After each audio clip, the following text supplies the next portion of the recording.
안녕하세요. 창업가 법률 강의에서 기초 계약 이론을 맡은 이준도라고 합니다. 저는 가맹 거래사로 창업에 관련된 많은 강의를 해왔습니다. 근데 이번에 여러분한테 강의할 주제는 창업에 있어서 계약의 기초 이론에 대해서 제가 말씀을 드리겠습니다. 우선 창업을 한다는 것은 그 직장을 구한다든지 뭐 이런 거하고는 다릅니다. 왜 그러냐 하면 뭐 종업원으로 창업하는 건 없습니다. 다 사장으로 창업합니다. 그러다 보니까 계약에 대한 법적 책임이 본인한테 다 있는 것입니다. 그래서 계약서를 소위 말해 작성하고 거기에 도장을 찍고 사인하는 모든 것들이 소위 말해서 창업자가 다 책임을 져야 되는 것입니다. 그래서 여러분이 창업하는 과정에서 하나하나 계약이 이루어질 것입니다. 거기에 어떤 계약에 대한 준비된 그 자료라든지 그러면 교육이라든지 이런 것들을 좀 받고 계약을 하셔야지 어려운 부분을 해결할 수 있지 않을까 저는 생각해서 계약이 도대체 뭐길래 창업과 법률 강의에서까지 강의를 해야 되나 그렇게 생각하실 분도 있을 텐데 저는 대단히 중요하다고 생각합니다. 여러분이 돈을 이렇게 벌어서 모으려고 이렇게 창업을 할 겁니다. 그렇지만 현실은 어떠냐 하면 돈을 벌기는커녕 자기가 갖고 있는 자본금마저도 까먹는 게 현실입니다. 그런 분들이 대단히 많습니다. 근데 돈을 까먹는 것도 마케팅을 잘 못해가지고 소위 수익이 잘 안 나서 비용 처리로 이렇게 까먹는다 그러면 아마 몇 개월 이렇게 까먹을 겁니다. 근데 계약을 잘못해가지고 까먹을 경우에는 한 방에 날아갈 수가 있습니다. 예, 그래서 오늘 강의는 대단히 중요한 강의고요. 오히려 공격형 마케팅 강의보다 수비형 계약 강의를 더 중요하게 들어야 된다는 저는 생각을 갖고 있습니다. 그래서 계약이라고 하는 것이 원래 어떤 것들이고 또 어떻게 우리가 준비해서 대처해야 되고 또 계약을 설령 어떻게 잘못되었다 그러면 그것을 어떻게 시정을 해야 되는가 그거에 대해서 제가 설명을 드리고자 합니다. 계약은 우선 당사자 간 합의가 이루어지면 계약이라 그럽니다. 그러니까 저하고 1대1로 이렇게 합의가 이루어지면 꼭 문서라는 양식을 빌리지 않다 하더라도 구두상으로 맺어진 합의라 하더라도 구두 계약으로 법적으로 인정이 됩니다. 그런데 여러분이 사시면서 아마 캔이라든지 음료수 하나 사는데 계약서 작성해 가지고 거기에 도장 찍는 경우는 없어요. 왜 그렇죠? 간단합니다. 그거는 단가가 낮기 때문에 그걸 가지고 무슨 법원에 증거 자료로 계약서를 제출한다든지 그럴 이유가 별로 없죠. 그래서 보통 단가가 낮은 것들은 계약서를 작성해 가지고 증거 자료를 만들 필요가 없어요. 그래서 그냥 구두 계약으로 이루어지는 것인데요. 여러분이 이제 생각해 보시면 부동산이라든지 자동차라든지 좀 단가가 높은 계약들은 다 서면으로 이렇게 계약서가 만들어지지 않습니까? 그게 그 계약서를 쓴 거하고 안 쓴 거하고 뭔 차이가 있을까? 차이가 있습니다. 계약서를 쓰지 않고 상대방이나 나나 다 신의성실 원칙에 따라서 다 자기 권리와 의무를 다 이행을 잘 했을 때는 아무 문제가 없어요. 문제는 뭐냐 하면 당사자 중에 누구가 의무를 이행하지 않아서 문제가 생기게 되면 그것을 강제화시켜야 될 거 아니에요. 강제시켜야 되는데 증거가 있어야 되잖아요. 이거 법치국가의 증거재판주의니까 증거 자료를 확보하는 의미가 있습니다. 의무를 이행해야 되는데 며칠까지 이행을 안 해요. 그러면 해라 그럴 거 아니에요. 그러면 그 사람이 왜 내가 의무를 이행해야 되냐고 오리발을 내밀 수 있는 거 아니에요. 그러면 법원에 강제 집행을 할 수 있도록 요구를 해야 되는데 법원에서도 아무 증거도 없이 저 사람이 해라 한다 그랬는데 안 하네요. 그렇게 이야기할 수는 없는 거잖아요. 그때 계약서가 필요한 겁니다. 그래서 단가 높은 계약에서는 서면으로 작성해서 계약서를 만들고 거기에 도장까지 받고 그렇게 하는 겁니다. 근데 계약이라고 하는 것이 원래는 계약 자유 원칙에 따라서 누구랑 계약하든 계약 내용을 어떻게 하든 또 어떤 형식을 빌어서 하든 상관이 없어요. 당사자가 합의만 하면 돼요. 아니, 우리 둘이는 러시아어를 잘해요. 그래, 계약서를 러시아어로 써도 돼요. 딴 사람 못 보게. 아무 상관없어요. 그러니까 어떤 형식을 빌리든 상관없이 계약 자유 원칙에 자유로운 겁니다. 그렇다 보니까 어떤 일이 벌어졌냐 하면 계약을 미리 만들어 가지고 초안을 미리 만들어 가지고 강자가 약자에게 사인을 요구하는 현상이 벌어진 거예요. 그렇겠죠, 그죠? 강자는 아니 뭐 변호사나 법률 고문 저 같은 인간들을 채용을 해가지고 아니 계약서를 자기 이익에 충실하도록 만들겠죠. 맞아요. 그래가지고 초안을 가지고 요구를 할 거 아닙니까? 그리고 연필로 체크하는데 사인하세요. 그럴 거 아닙니까? 네. 그러면 약자는 사인을 하든지 돌아서 나가든지 그거밖에 없어요.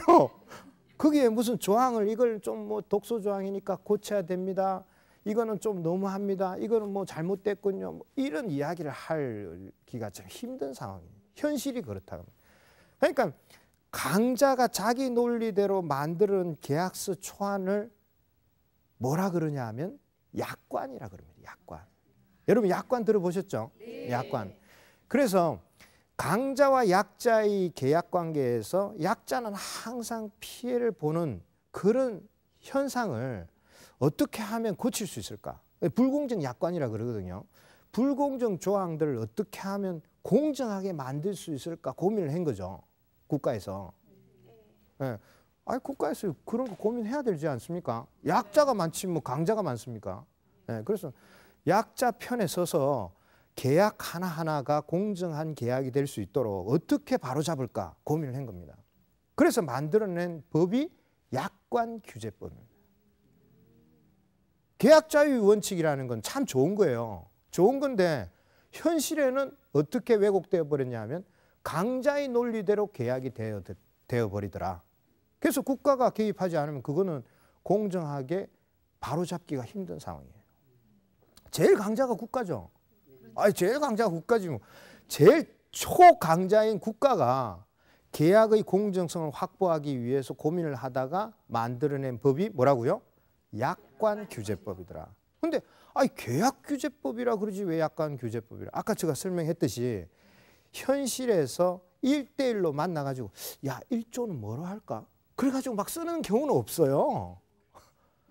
강자가 다 계약서 초안을 만들어가지고 내민단 말이에요. 그리고 연필로 체크하는데 사인하세요. 그리고 끝내는 거예요. 그러다 보니까 계약규제법이 아니고 약관규제법을 가지고 약자를 보호하고 있는 겁니다. 예. 그래서 약관규제법을 보니까 어떤 내용이 있느냐. 불공정 약관을 무효화시키는 내용이 있겠죠. 당연히. 그렇죠. 아니 우리가 소위 말해서 내가 약자예요. 약자라 가지고 말 한마디 못하고 벌벌 떨면서 사인을 하고 왔어요. 그 조항이 뭐 어떤 조항이 있는지도 잘 몰라요. 읽어보지도 안 했으니까. 그냥 연필로 체크하는데 사인해라고 사인만 하고 온 거예요. 그냥. 안 하면 내가 또 손해니까. 그래가지고 나중에 이렇게 시간이 지나서 보니까 계약 조항에 무슨 조항이 있는데 그걸 이행해라 그러고 막 정신없는 거예요. 내한테 손해가 막 심한 거죠. 그러니까 이거 참 내가 그걸 왜 찍었을까? 왜 사인했을까? 막 손을 물어뜯어야지. 그런 상황이 연출되는데 그러면 어떻습니까? 잘 모르시는 거예요. 그때는 뭘 보셔야 되냐면 약관규제법의 내용이 어떤 내용이 있느냐를 봐서 그 조항이 불공정 약관 조항에 해당이 되면 손을 물어뜯는 게 아니라 무효예요. 그냥. 그 조항은 무효예요.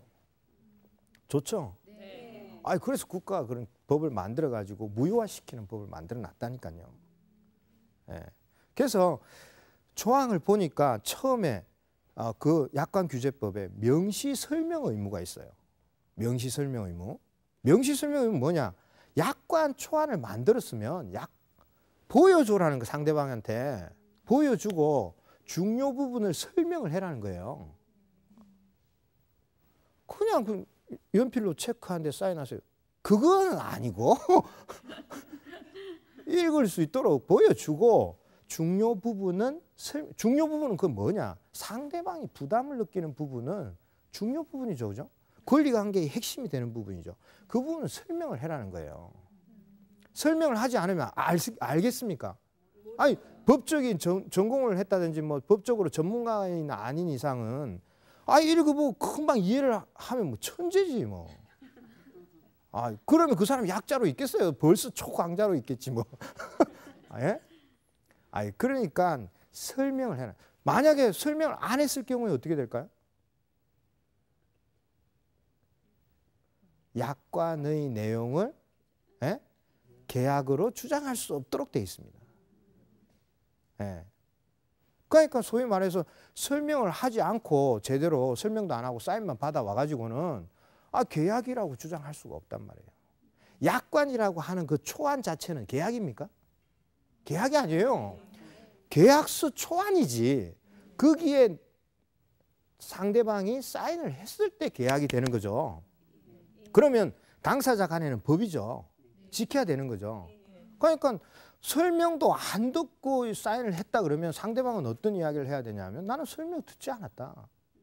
그러면서 주장을 하게 되면 그 내용은 계약의 내용으로 주장할 수 없게 돼 있다. 그 말입니다. 괜찮죠? 네, 그 약관 규제법을 아셔야 됩니다. 그래서 요즘 뭐 은행이나 뭐 여러 이제 약관을 가지고 계약하는 단계에서 설명을 합니다. 이제 많이 개화됐어요.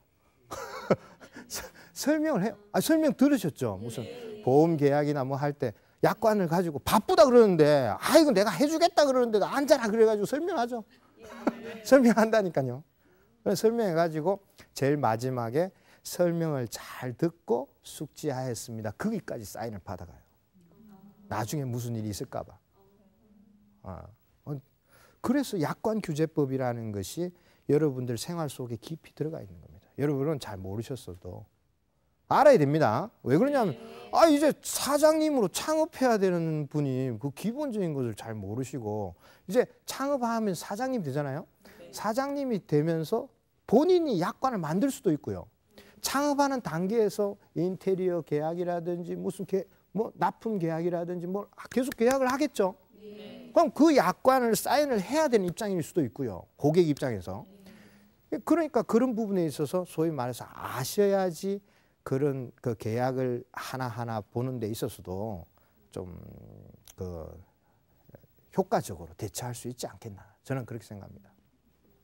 그 다음에 이제 명시 설명 의무가 있는데 그 이후에 또 이렇게 조항을 보면 어떤 내용이 있냐면 그 개별 약정 우선의 원칙이라는 게 있습니다. 자, 개별 약정 우선의 원칙은 뭐냐?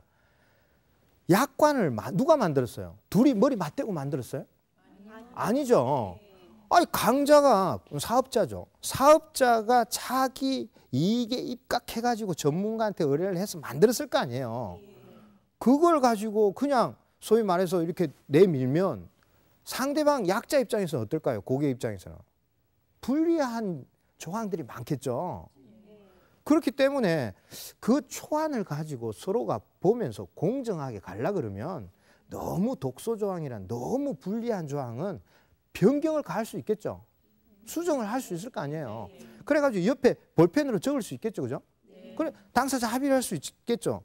이 조항은 너무 하니까 이렇게 좀 바꾸는 게 어떻습니까? 그러니까 예, 그렇게 하시자고. 그래가지고 이렇게 바꿀 수 있겠죠. 현실은 그렇게 해줍니까? 잘 안 해주죠. 어디 낙서를 하냐고 그러겠죠.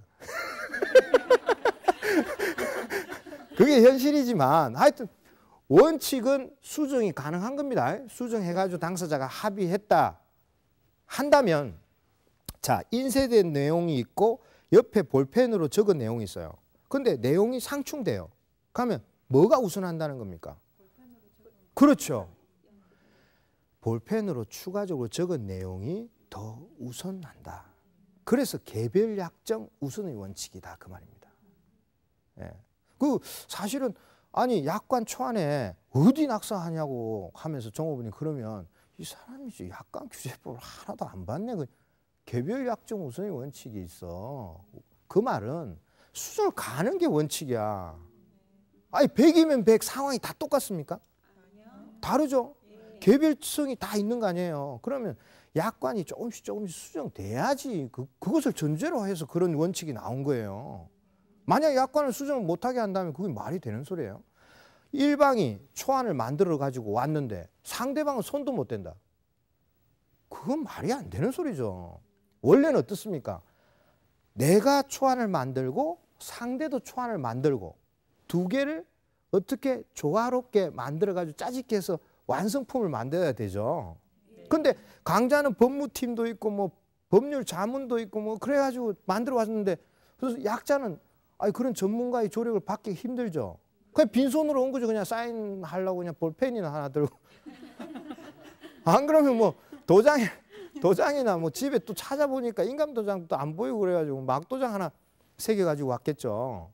그런 상황이에요. 그런 상황이기 때문에 현실에서 이런 그 힘의 불균형을 바로잡기 위해서 이런 것이 초안이 만들어졌다 하더라도 그것이 완성작이 아니고 그걸 수정을 해가지고 개별성에 맞게끔 개인의 이익이 너무 침해되지 않도록 수정을 가하는 게 원칙입니다. 그렇게 해서 완성 계약서를 만드는 겁니다. 그렇게 해야 되겠죠. 그 이후에 소위 말해서 약관규제법에 있어서 많은 것들이 어떤 내용들이냐 하면 이제 이런 약관은 불공정 약관으로 무효다. 이렇게 다 조항이 매겨져 있습니다. 그래서 여러분이 제가 이제 나눠준 자료를 보시면 약관규제법에서 유명한 놈들은 다 잡았어요. 법을 만들 때 이 시대에 좀 법을 가지고 공부를 많이 하신 석학들이 모여가지고 만들 거 아닙니까? 만들 때 입법 조사를 하겠죠. 약관들을 다 받아가지고 조사를 하는 거예요. 어떤 약관 조항이 불공정한 약관인지 하나하나 다 조사를 해보니까 맹랑한 놈들이 곳곳에 숨어 있는 거예요. 그걸 하나하나 다 잡아가지고 보니까 비슷해. 그래가지고 그걸 하나하나 나열해가지고 전부 다 이런 약관 조항은 불공정 약관으로 뭐다? 무효다. 그냥. 무효다. 그래서 약관규제법이 만들어져 있습니다. 그러니까 여러분들도 소위 말해서 도장을 설령 찍었다 하더라도 원래는 뭐 계약서를 자세히 읽어야 되겠죠. 자세히 읽고 자기한테 맞는지 안 그러면 내 이익에 너무 반하는지 뭐 이런 것도 다 검토해야 되겠는데 설령 바빠가지고 검토를 못해가지고 도장을 찍었다 하더라도 그 내용 중에 불공정 약관이 있으면 무효가 돼버리는 거죠. 도장을 찍은 내 손을 물어 뜯을 게 아니고 그렇겠죠, 그죠? 그러니까 여러분이 약관규제법은 창업하시는 사장님, 예비 사장님은 약관규제법은 기본적으로 공부를 하셔야 되겠죠. 계약서에 도장 찍을 게 많아요. 그 전에 직장 생활을 하시면서 도장 찍을 경우는 좀 약간 다르죠. 뭐 얌체같이 이야기하면 사실 법적 책임이 자기가 집니까? 대표이사나 법인이 지죠. 자기는 그냥 대리인으로 도장 찍. 그때도 잘 해야 되겠지만 지금 상황이 많이 달라요. 이제 사장이 누굽니까? 본인이죠. 나죠. 그러니까 나한테 법적 책임이 물어지기 때문에 더 심각하게 고민하고 도장을 찍어야 되겠죠. 그렇습니다. 상황이 여러분이 창업 환경이 많이 안 좋습니다. 창업 환경이 많이 안 좋을수록 창업에서 성공 확률이 높을까요? 실패 확률이 높을까요? 당연하죠. 그래서 저는 생각할 때 창업에서 중요한 거는 뭐 입지가 중요하다, 마케팅이 중요하다 다 말씀 많이 하세요. 다 중요해요. 다 중요한 거는 뭐 사실인데 더 중요한 것은 오히려 실패로 인해 가지고 자기가 창업 자금이라고 하는 자본금마저도 깨먹지 않도록 이제 수비형 창업 강의들이 더 많이 되어져야지 창업 시장에서 이제 많은 사람들이 실패하는 것을 막을 수 있지 않겠나 저는 생각합니다. 그래서 실패한다 하더라도 소위 아이템을 잘 못 골라서 또는 입지를 설령 뭐 좀 잘 못 골라서 또 마케팅 좀 방법을 잘 선택을 못 해가지고 실패한다 그러면 그래도 많은 손해는 안 날 겁니다. 서서히 무너지니까. 그렇겠죠. 관리 비용이 계속 들어오는 건 작게 들어오고 비용은 많으니까 서서히 무너지죠. 근데 소위 뭐 이런 계약서를 잘못해가지고 사기를 당한다든지 계약서를 잘못 이렇게 해가지고 뭐 목돈을 잃어버리게 되면 우리가 사실 회복하기가 많이 힘듭니다. 요즘 창업 자금이 이렇게 설문조사를 해보면 수십억 가지고 창업하는 사람이 어디 있습니까? 얼마 안 되거든요. 창업 자금이. 그렇기 때문에 그 얼마 안 되는 창업 자금이라도 지키면서 가려고 하면 이런 부분을 체크를 다 하시고 가시는 것이 기본이 아니겠나. 저는 그렇게 생각해서 창업과 법률 강의에서 첫 강좌로 계약 강의를 하게 되었습니다. 어떻습니까? 들어보니까 이해가 되십니까? 예, 그렇습니다. 하여튼 여러분이 계약에 관련된 부분에 있어서 또 이제 하나 명심하고 계셔야 될 부분이 뭐냐면 약관 규제를 이렇게 감시 감독하는 기관이 있습니다. 예, 그 불공정 약관 규정을. 그래서 여러분이 혹시 불공정 약관을 사용하는 업체가 있다든지 그러시면 혼자 꿍꿍 앓고 있을 게 아니고 어디에 감독관청에 신고를 하시면 되겠죠. 예, 그게 어디냐 하면 공정거래위원회라고 합니다. 공정거래위원회에서 감시 감독을 하고 시정 권고 시정 조치까지 다 내릴 수 있기 때문에 공정거래위원회를 활용하시면 되고요. 이게 불공정 약관인지 아닌지 좀 궁금하다. 또 내가 사장으로서 약관을 만들려고 그러는데 이게 이렇게 해도 되나 궁금하면 공정거래위원회에 문의를 하시면 됩니다. 이게 불공정 약관입니까? 물을 수 있죠. 그럼 공정거래위원회에서 친절하게 답변을 해드립니다. 이건 불공정 약관입니다. 사용하시면 안 됩니다. 그렇게 이야기를 하니까 여러분들도 잘 활용을 하시면 되겠죠. 네. 국가기관이 있으니까 국가기관을 잘 활용을 해야 되죠. 사업하시면서 많은 국가기관들이 또 지원도 해주고 감시도 하고 뭐 하겠죠, 그죠? 네, 그런 것을 잘 활용을 하셔가지고 뭐 어려운 일을 당하시지 않도록 그렇게 사장님이 현명해야 되죠. 네. CEO 이 역량이 대단히 중요하죠. 예, 그래서 사장님이 현명하게 하나하나 집어갈 때 직원들도 배우는 거죠, 그죠? 예, 그래서 창업하시면서 그런 부분도 기초적으로 사장님이 알고 계신다 그러면 큰 손해는 보지 않겠다 저는 생각합니다.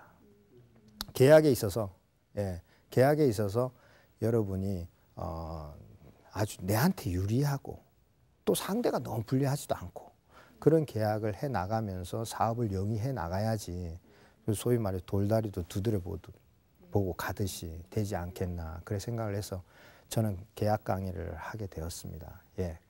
이것으로 창업과 법률에 관련된 계약 기초 이론 강의를 마치겠습니다. 감사합니다.